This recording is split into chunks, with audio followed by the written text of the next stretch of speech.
नमस्ते। मैं सुशील कुलकर्णी। सुना है कल जुगनुओं ने एक मीटिंग कर ली और मीटिंग में कहा कि हम सूरज को ढक देंगे। जुगनू कितनी संख्या में भी हो, उन्हें लगा कि पृथ्वी पर से दिखने वाला सूरज तो हथेली जितना है, ज्यादा से ज्यादा 2 हथेली होंगी और इन दोनों हथेलियों को ढकने के लिए कुछ जुगनू इकट्ठा हो जाए तो सूरज को ढक सकते हैं। और जुगनुओं की मीटिंग में तय हुआ कि सूरज को ढका जाए। चले जुगनू सूरज की तरफ, सूरज को ढकने। उनको क्या पता था कि 2 हथेली जैसा दिखने वाला सूरज बहुत बड़ा है और उसे ढकने की कोशिश नाकामयाब रहेगी। मुंबई में INDI की बैठक हुई। पहले 26 थे, बाद में 28 हुए और जुगनू चले सूरज को ढकने, मोदी को परास्त करने। क्या आपको पता है, जिन जिन को प्रधानमंत्री पद का उम्मीदवार समझा जा रहा है, उनमें से कितने लोग लोकसभा का इलेक्शन लड़ेंगे या लड़ने वाले हैं? दशानन की तरह 10 नाम तो आ गए और 10 नाम में कह दिया कि हम प्रधानमंत्री बन सकते हैं। सामना ने यहां तक लिख डाला कि बीजेपी के पास प्रधानमंत्री पद का एकमेव उम्मीदवार है और हमारे पास 10। बस 10 में से न उद्धव ठाकरे लोकसभा इलेक्शन को कंपीट कर रहे हैं, ना ऐसी इच्छा शरद पवार के मन में है। नीतीश कुमार राज्य के मुख्यमंत्री बने बैठे हैं तो अरविंद केजरीवाल दिल्ली में ही इंटरेस्टेड है।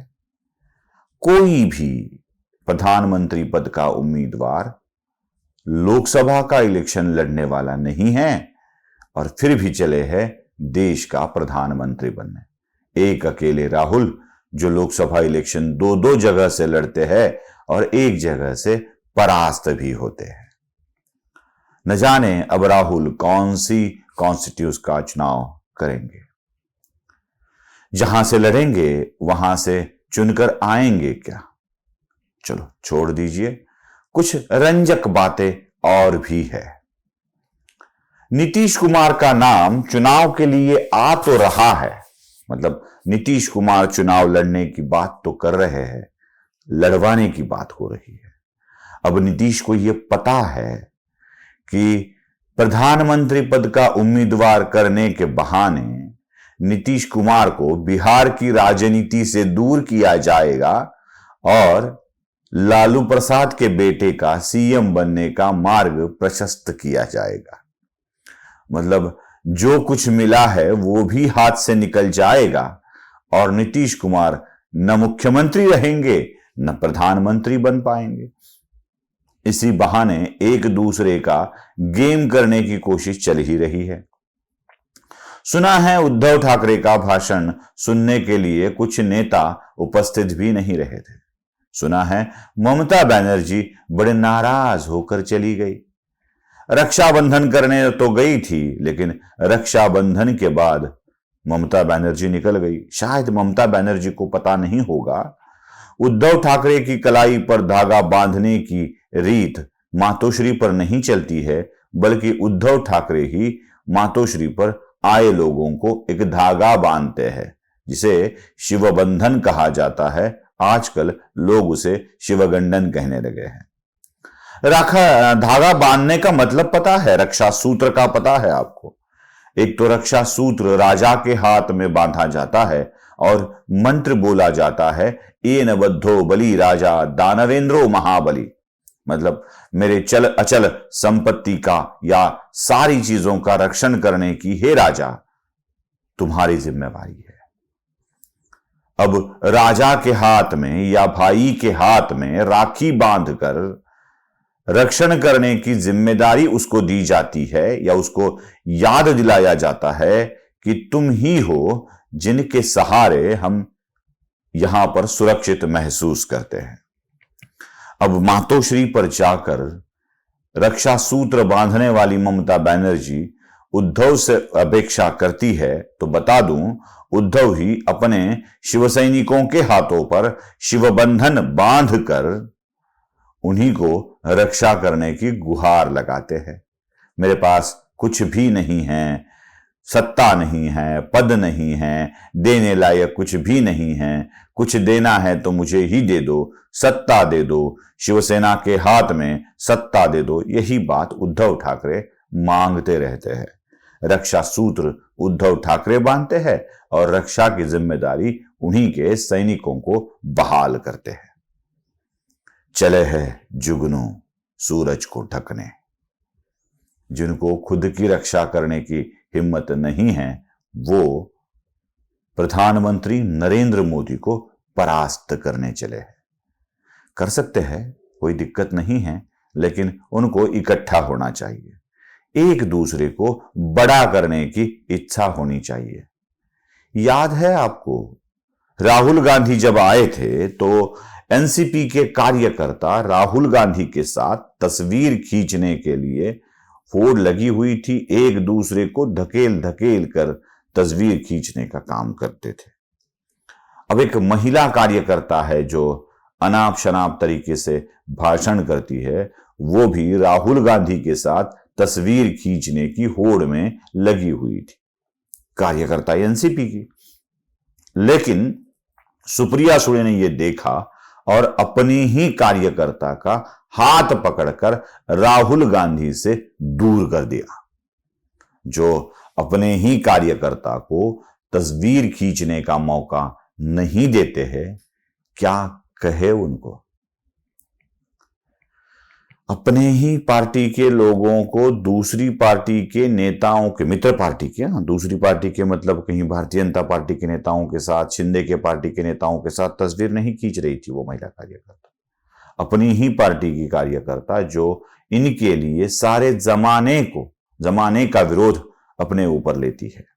न जाने क्या क्या बात करती है।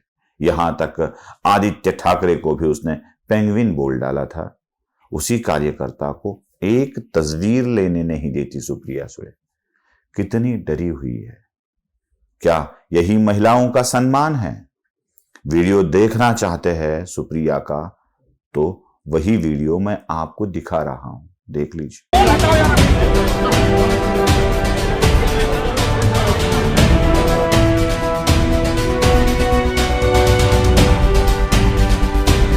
देखा? ये देखने के बाद क्या पता लगता है कितनी डरी हुई है अपने ही लोगों से। जो अपने ही लोगों से डरते हैं वो जुगनू चले हैं सूरज को ढकने। सुप्रिया का ये पहली बार नहीं हुआ है।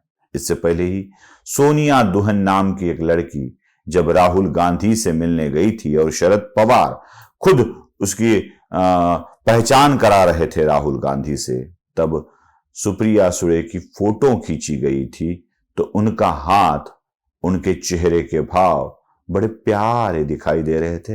वो भी तस्वीर मैं आपको दिखा रहा हूं। कितने न जाने कितने सवाल थे। मेरे होते हुए ये कौन है जिनकी पहचान साहब राहुल गांधी से करवा रहे हैं।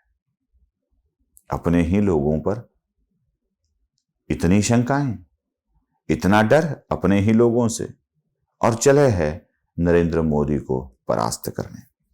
कल की मीटिंग में ना लोगो तय हो पाया, ना कुछ दिशा तय हो पाई।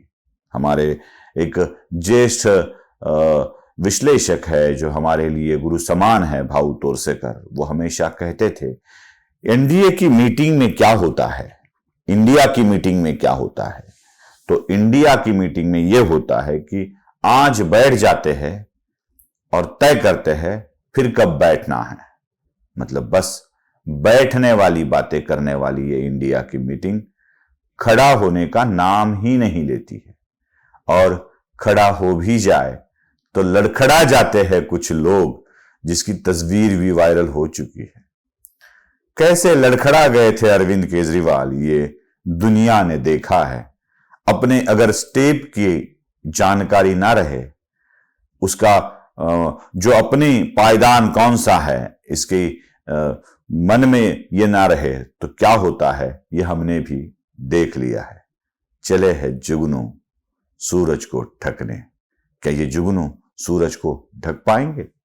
क्या सूरज को पश्चिम की ओर ले जाकर क्या अंधेरा लाएंगे?